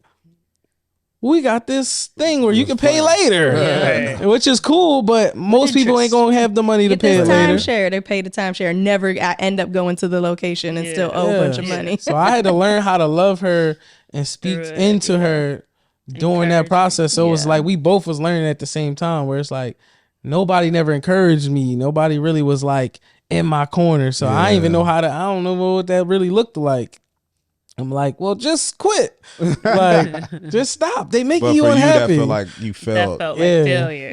Yeah. And she's comes from, competitive, like, dancing. Yeah. So that competitive edge also always makes me be like, no, if I'm not getting first place, then what am I doing? Yep. So which was that look was like, I don't know what that is. Well, same. I danced at MBA, all the stuff, and I feel like that plays a big part too. I'm always like, even with aging, like, there's a point where I was like, okay, I think I should stop trying to dance. Like, like, maybe I'm not a dancer anymore. Like, I don't know. It's just all these weird dynamics. But growing is beautiful, but it's also growing pains come with it. For sure. We have two more things to ask you before you get out of here. For sure. So the biggest thing is that routines. Like, we are struggling with routines and staying in the same routine. Like, we'll be good, but then the moment we travel, it'd be like a month off. And we do good with our individual routines, but like finding a routine that works for the both together, of us is really it's like hard. Tough. So how did you guys get y'all routine like together? Was it a struggle? Was it easy? Like, what was that process of just as a married couple getting the routines together to make sure that you're achieving the goals that you want to achieve? So we both want to work out consistently, right? So making sure that we're able to do that and that we're eating healthy and all that stuff. Like, how did you guys establish your routine as a couple? I think I just kind of, once I made the decision, like, that's what we're doing, she just naturally was like, okay, this is what we're doing. So you, because she's a routine person. I feel like I had to drag him down this journey, and he's on that bicycle now. He's on it with me. He's there, but it took a long time, I think, to get an agreement. Well, because I'll tell you this. So for me, I'm used to taking care of people. So I wasn't used to taking care of me. And when we got married, that was just something that was a big change where I'm thinking, all right, I'm just about to be taking care of her. But it's like she's like, no, you need to take care of you too because I need you here. And it's like I'm running at 100 miles per hour, doing touring, doing this studio, just doing all this stuff. My health is declining. I'm sick, and it's like she's like, yo, I need you, and I'm like, dang, like I've been neglecting me for so long by just going, not realizing like, okay, now that I'm married, I'm giving her the worst version of myself because I done wore myself to the ground to get to this point, trying to get money, trying to just, escape the poverty and just things like that, where it's like now from the outside, it could be like, oh, well, she's lit. Like they got bread, they doing anything. But it's like, what's the money if the love of your life is sick all the time? Yeah. So it's like, I really had to wake up and say, okay, what do I need to do? And I was just like, I need a routine. Because that was the only difference. I was like, I never had a routine. I never had consistency in my life where I was like, okay, this is like what I can control. She already naturally has routine, but she will break it because she kicking it with me. Right. Yeah. So So it's you like, do this? oh, you want to do this? I'm like, oh, let's eat just go some somewhere. dessert? Let's Like, eat this. Look, Let's how fly it here. always Let's fly breaks, there. right? She's like, oh, okay, yeah, let's he do eating it. good, okay? Oh. So he gonna be like, you want some Right. dessert? And I'm then she like, okay. Cause look, she You gonna fat. do She, it too. I mean, she a fat girl at heart. I'm a fat girl at heart, baby. For real. She can eat with him. So we had to have like a serious talk where I was like, my trauma is that I lost a parent through sickness. So I'm like, if you don't take this serious, I'm going to crack. Like I'm scared. This is a real fear for me. So if you don't get this under control, I'm going to be living in fear that I'm going to lose you every day. Yeah. So once we were able to like him to hear that was like a real fear of mine, I think it clicked at some point like, okay, I'll listen. What's the schedule? What's the routine? And then once it is hard with traveling. I would say it's very hard with traveling, especially with exercise. But I don't know. When we travel, for me, it's easier to take classes versus being like, okay, let's go to the gym. Because I'm like, I like to have like people around me. Yep. But we tried working out together. Yeah, we tried it. For us too. It was a no. Cause look, a no. they be trying to do too much. No. So like when I Trying first to was do starting too out, I'm like, all right, she's athletic. I'm not. Look, let me do the fat people workouts. I do some little light stuff, but they be having me doing the same thing she doing. She not really getting as good of a workout as she should. Cause I'm looking like, no, she ain't dealing with what I'm dealing with. She need to do 30 of whatever she doing. I need to do 10. Like, cause she not getting it like how I'm getting it right now. That's funny. No, that's definitely something we dealt with. But no, that's good advice. We need to figure it out. But I think it's about finding what works for you, right? So for somebody that might be classes, for somebody that might be a personal trainer, for somebody that might be something else. But yeah, we just we're good sometimes. We just got. Are you guys good at like holding each other accountable? Like, or is somebody like the snack person like, hey, you want some? So we're great at like, we don't keep snacks. Like we keep We live only on top of healthy a grocery things store, in the house, but because downstairs we're just walking distance from Paris Baguette, which has all the sweets, all the everything. We got ice cream, all the stuff is like walking distance. But so we're good with like access. our eating is pretty good. And as long as I'm not overwhelmed in my day-to-day schedule, I enjoy cooking. I only will cook if I have stuff here that's cut up and prepared. So I do a good job of that. But when we have like back-to-back events or like traveling stuff, or like he comes home later than normal from the office, or he comes home at like 7 and then also wants to go play basketball till 9, and then the Warriors come on at 10, the game don't end till 12:30, I can't fall asleep till he's in the bed, like it just throws us off.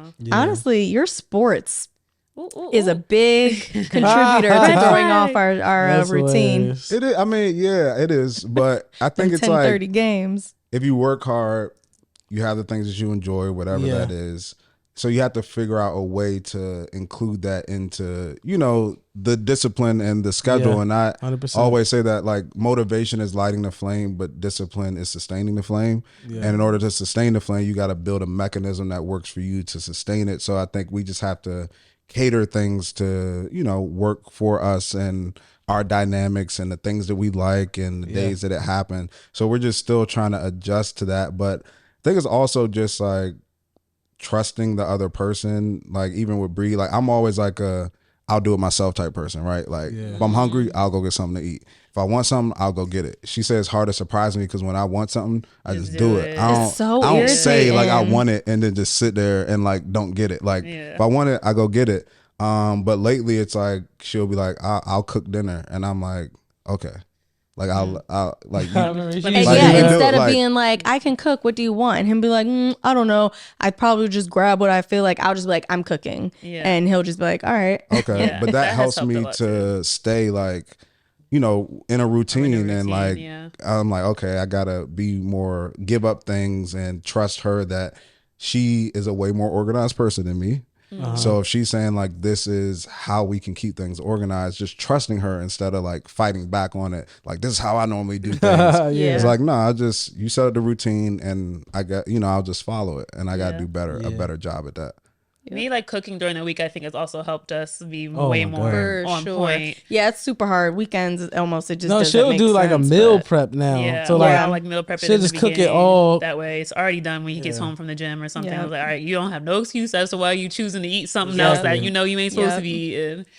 So that definitely I helps. just go right in the fridge, pop that But, joint in. that's Yeah. awesome. We're gonna get there. Someday. I mean, but, Soon. Yeah.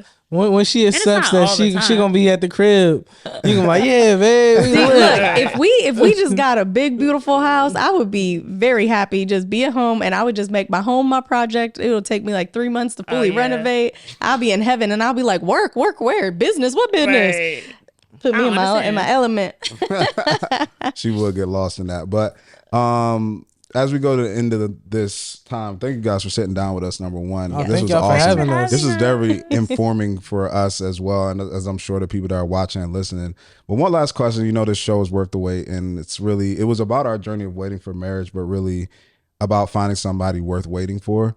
And just as a last thing, I just want to know from you guys, you know, talking person up. How'd you know that that person, you know, Bunny for you, Pink for you, Bunny, that this was the person that was worth waiting for? What was it about her and what was it about him that made you be like, this is it?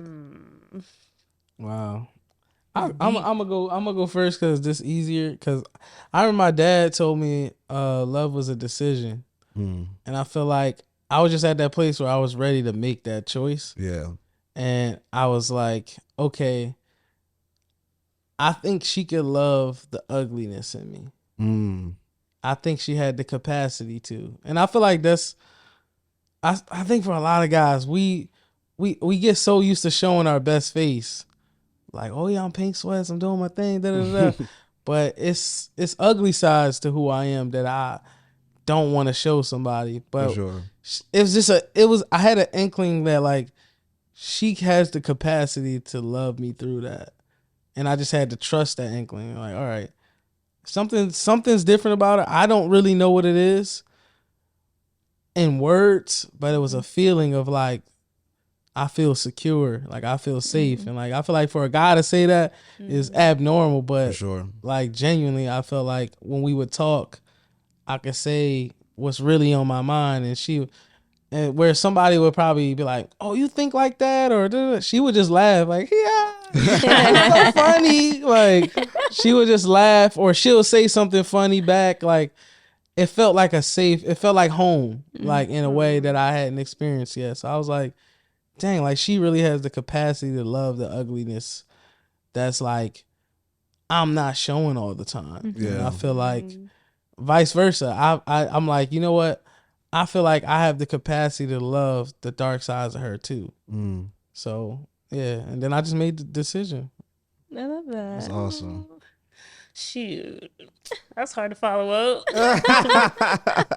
Okay, I feel like I have two points where I saw that he was like my person. So there was like one point. The first point was like we weren't even like dating; we were friends. Where I saw his true character. Yeah. But I mean, we were just friends. Sorry, and I saw his true character, and it was a point in my life where I was dead broke, so broke, and I was like homeless. Doing the whole creative artist thing in LA, like, okay, I'm gonna go out there. And mind you, whatever. I didn't He even know didn't that. know. I thought she was good because He they was didn't doing the know. whole social media like, Right. we According lit. to socials, I looked lit. I thought she was. I I thought she was listen, up. Listen, Like- I thought I was shiny, as they would say. But in real life, I was dead broke. struggling. And so he hit me up because he was in LA at the same time. He's like, hey, you want to like go out grab some food? I'm like, yes, I want to go grab some food. Like, I'm Sure, starving. please. So I'm sitting there. I get my first little plate. I'm scarfing it down. He's like, hey, you want to take something to go? I'm like, yes, I want to take something to go. I'm like, yo, you can get some of that to go, right? Like, I'm eating. she Like, was he's like, bodying "Dad, that joint. She was killing it. So I'm like, yes, of course. And his generous heart is what it was. You want something else? Yes. Hey, I have an Airbnb. You look tired. You want to like, I don't know. Maybe he didn't know, but his spirit knew I needed it. Yeah. So I go to his Airbnb. He's like, there's a bed upstairs if you want to just like lay down for a second before you go wherever you're going. He don't know I don't got nowhere else to go. I'm about to be going to my freaking car. Yeah. But I'm like, yeah, okay, whatever. I lay down, knocked out because I hadn't slept in the bed in a minute. Yeah, this is crazy. wild. And I remember he just left me alone. He didn't like try no like weird stuff, like in the industry it's like Yeah. people do weird stuff. And I remember him being like, I don't know, I just thought that was such like a generous heart of him. Yeah. And then I don't know, I'm getting worked up. I know. It's okay. And then, oh girl. I know. It's something about people cry. I'm like, oh Lord. And then I think, dang, I don't even remember what the second one was. Oh, the second one was, he was always very clear and direct about wanting me. And I feel like besides my father, this is the first like man I felt like was like, I want you. You are what I need to do. Like, I love you. Like 3 months, be my wife. Like, I just feel like that direct energy, almost like aggressive, but good aggression, like good obsession to me. I always wanted my man a little bit obsessed. Yeah. I'm like, yes, be obsessed with me. Because I'm like that. I'm like, I want to be in your skin. But I just felt like he just wanted me in every way. And that made me feel so loved. Oh my gosh. Yeah, I love that. I love that about him, that he's always been direct. Very straight shooter, but direct in love. And like, I've never had to question how he felt about me. I've never had to question if he was attracted to me, validated. He always gave me the validation from the beginning. Once it stepped across friendship, it was like, girl, Yeah. you are it. Like, I want Oh you. my I want this. I gosh. want that with you. Like, and then to me, that was love to me. Like, there's assurance in that. And that assurance made me be like, oh, I'm gonna love him for life. We ain't going nowhere. Can you guys get married again so I can be there? I know, right? I'm like, this is making me just so She's like, she I'm a really crybaby. she really like this softness is what really won me over, because I feel like I wanted that, but I didn't know what I was looking for. Yeah. And I also didn't know how to accept it at first either. So like, I'm like a face first person. Like, once I decide something, I just gotta jump in. Like, because I don't need to give myself too much time to think or start rationalizing why. Well, marriage doesn't work 50% of the time. It's like, nah, we Yeah. doing this. Like, you the one.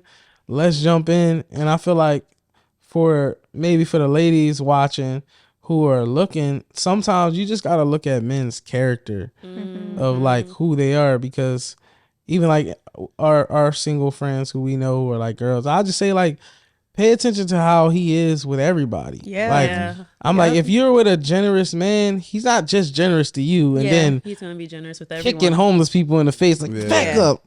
Like, no, he's probably has the pattern of generosity, just like somebody that's mean. Yep. It's like, well, he's probably not just mean to you. He probably has a history and a pattern of being mean. And I feel like for us, that was like one of the first times where I felt like my generosity in my mind, I'm like, I wasn't thinking of anything as far as like our relationship. I was just like constantly giving, and she would give. And I'm like, oh, that's interesting. That's cool.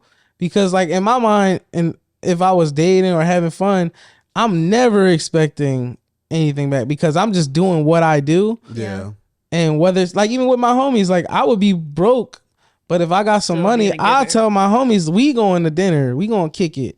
So I'm just always giving. And this was the first time where it was like, I feel like a reciprocation, where I was like, man, that was nice. Like and it wasn't like, oh, here's some money because you gave me some food. It was like reassurance of like, yo, like, nah, I appreciate that, because I had no idea that this is the power of social media, because she had me fooled like a mug.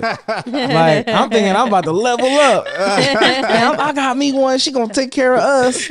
Like, so, but I had no idea. Yeah. But when she told me, she didn't even tell me I didn't immediately. tell you that until She told me years like later. years later. You had no clue. And I was like, wow, that's crazy, because I don't even know why I offered her that room either. I just was just my natural instinct was be like, yo, you here? He didn't Go know ahead, I chill. needed it. I And she needed was it like, in yo, that I was moment. sleeping in my car. And I was like, huh? And That she was is like, such yeah. a beautiful story. I was like, wow. Oh my gosh. That's insane. What And for her to say that, like, Yeah. so often I would see people do things for, especially LA. It's like everybody wants to put on the independent front. Yep. And you'll see like somebody living with your boy. But online, it's like, oh, I'm running Me this. in a Lambo. Yeah, like, so, but they will never say like, this person helped me. This guy helped me. Because now in our generation, it's like women have so much fear on saying like a guy did Something. X, Y, and Z for them. It's always like, no, I'm bossed up. And it's like, nah, he helped you. And that's cool. That's perfectly fine. Just like the thing she helped me He with. changed my life. Let me go. He changed my life, y'all. Okay, let the record state. But it's so much negative happy girl. connotation. I think that's something that for me, I'm like, it's so much negative connotation around people helping people. It's Yeah. weird. It's It's like, like shame around it almost. yeah, it's like, oh well, you didn't have nothing, and that's why you acting like that. It's like, or she's just grateful. Yep. Like, you could be a grateful person, and I'm extremely grateful because on the flip side, I needed her. I probably wouldn't even be alive right now because I just wasn't living a good life. Yeah. It's like I'm drinking all the time. I got autoimmune disease in my liver. It was just only a matter of time before I was just checked out, where it's like she gave me a new sense of purpose of like, why am I doing this again? Like, what is all this about? It's like, oh yeah, I forgot. I thought it was just about getting some money and doing what I seen people do on TV. It's like, nah, you gotta be here for somebody. Somebody's depending on you. Somebody needs you. And her dad told me this. He was like, men, we need to feel needed. He's like, I don't got the answers why. Yeah. He's like, but if you notice a man that's not useful is usually up to something. He's not usually a productive person if he don't have somebody that is dependent on him. And I was like, wow, I really started observing the world like that. And I'm like, dang, I know a lot of dudes who nobody need them. They act like that. Yeah. Right. They move like nobody Outside. need them. They just doing whatever, hurting people, living whatever kind of way. But yeah.